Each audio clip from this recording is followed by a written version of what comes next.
أعوذ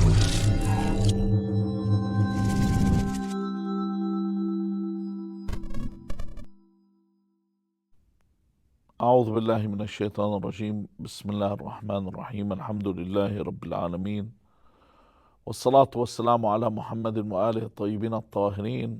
We've established that there is only one God or one creator, but there's more evidence for that God being one God. One of the evidences that we have is the consistency in the planning. Now, all planning and calculations are crucial to any complex system. And the universe comprises of intricate systems that within these systems, they need to function with unerring precision. There can't be any flaws in the way that these systems all function. Now, even if you look at the production of these systems and the perfection in this production, and you look closely, if I was to examine the system that we have and the composition of all the categories of the universe and their connection with one another, that it reveals that both parts of the universe and the universe as a whole, if you look at every segment, every part, they're created by one omniscient, omnipotent, and all-wise creator. There's no doubt about that, just as the way that it's made. Now, if you look at ecology, the way the ecosystems work, we have what's called the principle of interdependence, which shows that the whole universe, or everything within, and that's what ecology is about, everything's independent and connected, all relies upon one another, that they depend upon one another. Now, we mentioned this in the previous lessons in the first segment, which aren't recorded as of yet, the formation of the parts of a tree and how a tree works and how the tree requires the sunlight, and that's why its branches reach out, and the roots of the tree that require the soil, the water in the soil, and the concept of photosynthesis and how it lives, that they all require one another. This is what we mean by the interdependence. And the animal, the body of the animal, the strengths of the animal are all for a reason with regard to its environment, and its environment is made specifically for them and the animal for the environment. That everything's connected with each other, the earth and the sun and the other planets, the connection of our solar system with other systems and galaxies. In one sentence, I could say that verily from the composition of an atom and what goes on around it to the composition of the sun and the stars and the galaxies, they all reveal that there is one creator of all.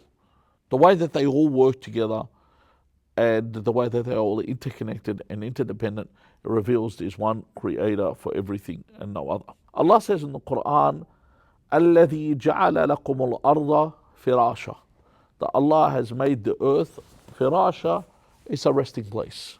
He says, وَالسَّمَاءَ بِنَاءً, that the heavens have been made as a canopy. They're like the roof for you, they're the ceiling for you. وَأَنزَلَ مِنَ السَّمَاءِ, that Allah sent down from the heavens, مَاءً, that from the heavens came down water. فَأَخْرَجَ بِهِ مِنَ الثَّمَرَاتِ رِزْقًا لَكُمْ. So from this, you see the interconnection here, the interdependence upon each other, the way the system works, that from this canopy, from these heavens, from them comes down water, that from this fruits are available to us, or food that we eat. فَلَا تَجْعَلُوا لِلَّهِ أَنْدَادًا وَأَنْتُمْ تَعْلَمُونَ. So do not make an equal with Allah. So do not attribute other gods while you know. The way the system works and the way it works together within each other is evidence that there is only one creator. In Kitab al-Tawhid for Sheikh al-Saduq, it's written, he says, فَلَمَّا رَأَيْنَا الْخَلْقَ مُنْتَظِمًا. فَلَمَّا رَأَيْنَا الْخَلْقَ مُنْتَظِمًا, that when we saw that the creation is in order, وَالْفُلْكَ جَارِيًا وَاخْتِلَافِ اللَّيْلِ وَالنَّهَارِ, that we saw the way the circuits are moving and the alternation of the night and day. He says, وَالشَّمْسَ وَالْقَمَرَ دَلَّ صِحَّةُ الْأَمْرِ وَالتَّدْبِيرِ وَائْتِلَافُ الْأَمْرِ عَلَى أَنَّ الْمُدَبِّرْ واحد. And the sun of the moon and the moon and the correctness of the matter, the planning and the coherence of the matter indicates that the planner is one. So it comes to that conclusion, the way it all works together, there must be only one mudabbir. Therefore, there's only one creator. So let's say that if it is said that there is plurality, that there's more than one God, then the matter of both of them existing is not devoid of one of three things. One, that they are able to establish the system. So let's see this whole system is established by both of them. One of them has to be worthless, because for it to be the way it works and independent upon each other and perfectly working, one of them is just tagging along. He's there for the ride. It's one God that's doing all this work, because everything works in this way.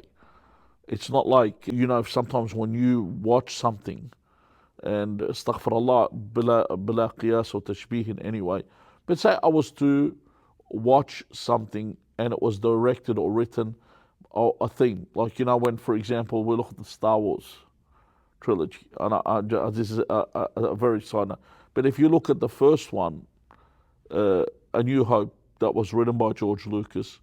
The second one, Empire Strikes Back, was not written by George Lucas. It had more dialogue, and people could tell it wasn't George Lucas's production. Until they got to the point where Disney took over and then became a shamazel, became in shambles. They could tell it was absolutely destroyed. You can see, and this is something so small as in the production of a show.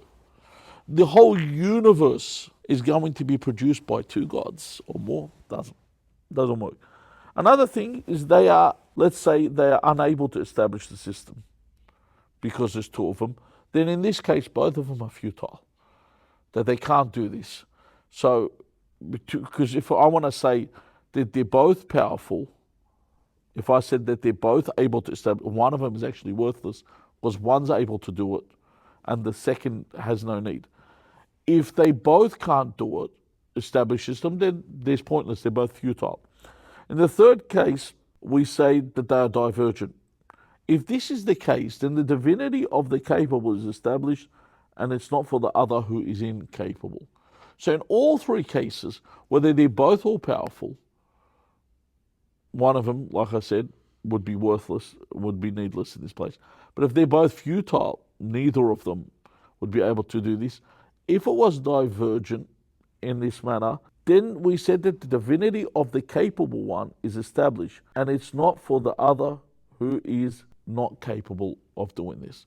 So we go back to the argument where we return to there being only one God and one creator of the universe. Allahu ahad, Allahu samad, lam yalid wa lam yulad, wa lam yakun lahu kufuwan ahad.